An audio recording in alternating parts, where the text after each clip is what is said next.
bring issues up to, tribal councils, and their chiefs or whatever. I don't know how how tribe runs, but about, just like common things that, provided for everyday life, such as our natural resources, elder programs, something like bring our well-being just as human beings. So they want us, on the earth, to actually keep our blood flowing and keep our ceremonies going. Well, there's a lot of misinterpretation and also little problems behind that, and to keep the grassroots from keeping their culture alive and keeping somewhat their language as well. Well, this language, and it's mainly the grassroots natives, who are the most traditionalists, and most tribes, and they're really not getting heard. So that's what made me come with the idea to throw the show. We got grassroots natives from different nations here, Ojibwe, Mohawk, Yaqui, and it's just as common people just coming together and expressing our ideas and thoughts, of how we overcome that, distortion, to move forward just as grassroots people, to progress,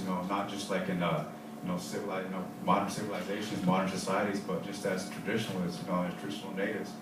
It's a big struggle out there nowadays because, we've got these casinos, distorting our leaders' point of view to do what's right for the tribe, and we got, lawyers and all that stuff, within a way through just, tribal councils and all that stuff, just disrupting things, so it's kind of hard for aggressive things to be heard nowadays, due to all the mishaps going on.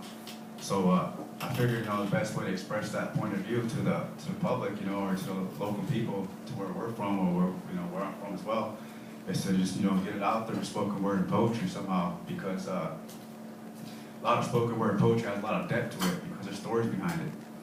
And so with that, before we proceed on with this show, I just like for people to open their minds up, and then before that sun sets, just, look to the east, from the ocean, look to the east, and just place this land right here without borders, and they understand, like how the grassroots natives see the world, pertaining to their language, pertaining to their culture.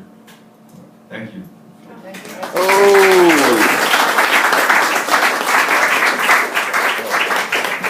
Stop the Keystone Pipeline. Yo, yeah, stop the Keystone Pipeline.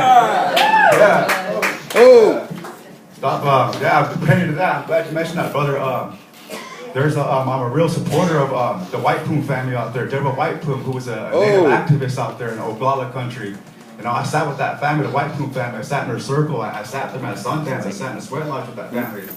And to me, those were grassroots natives right